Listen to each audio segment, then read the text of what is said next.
The first thing to understand is that emotional manipulation can be very difficult to spot. It rarely involves overt behavior such as threats or insults. Instead, it usually takes the form of subtle tactics of influence. And because this is difficult to detect, it means that emotional manipulators can get away with this for a very long time. Now, maintaining a good relationship does require effort from our part, which is something that we all need to do, especially when we want to make the other person happy, or rather contribute to their happiness, I should say. But this good nature can be used and taken advantage of when given to the wrong person. So I'm going to go through what emotional manipulation looks like so you don't fall into this trap. The first red flag to look for is when somebody tries to make you focus solely on how they're feeling instead of taking yours into account as well. When someone is trying to emotionally manipulate you, they may say some things like, "Oh, I feel so hurt and neglected when you don't do what I want," or "I'm so angry when you don't do what I ask of you."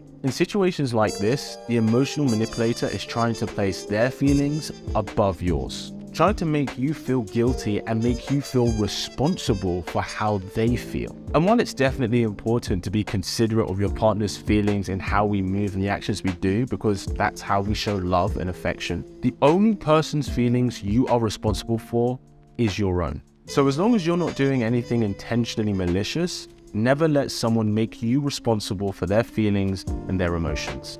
Another red flag to look for that someone may be trying to emotionally manipulate you is when someone tries to change the subject away from their own bad behavior. This is a very common manipulative tactic. If the person tries to direct the conversation away from their behavior, it means that they are likely trying to avoid being held accountable, or they're avoiding the issue altogether. And this usually happens at a point in a disagreement or maybe an argument when they've realized that they have done something wrong.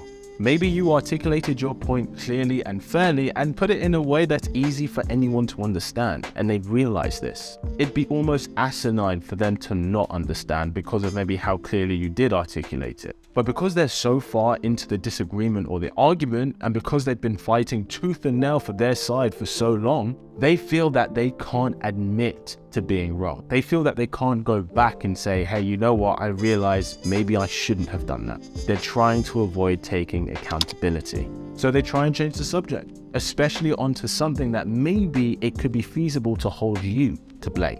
This is usually as well the point where they'll bring up something that's completely irrelevant to the conversation you're actually having. Maybe they bring up something that you're not particularly proud of, or they bring up a situation where they feel they can claim moral high ground in order to disarm you from the current conversation that you're having.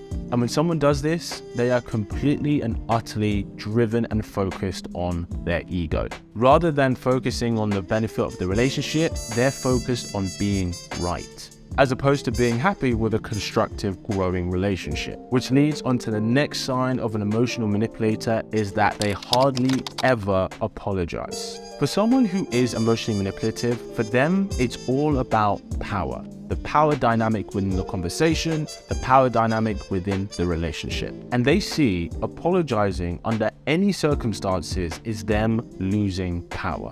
Losing power on the moral high ground and losing power over you within the dynamic that you have. I mean, you can't lose if you never admit defeat, right?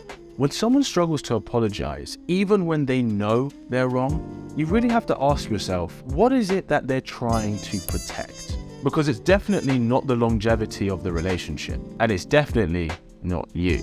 Another tactic of manipulative behavior is gaslighting. Gaslighting is when someone tries to make you question your own reality by suggesting that your thoughts or your feelings are just simply untrue. And they may try to do this by telling you whatever it is you think happened didn't actually happen. Even when there's evidence that supports what you're saying, they refuse to acknowledge it. Honestly, sometimes manipulators will probably be the best lawyers.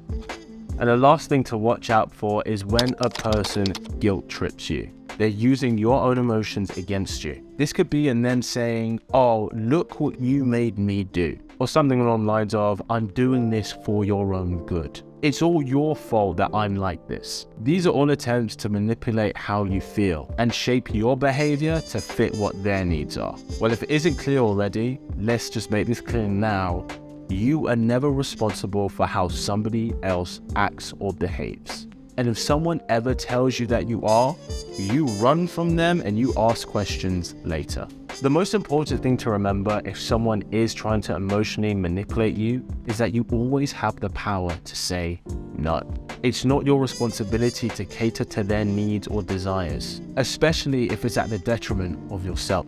And if someone is trying to manipulate your emotions, remember you always have the power to walk away from the interaction.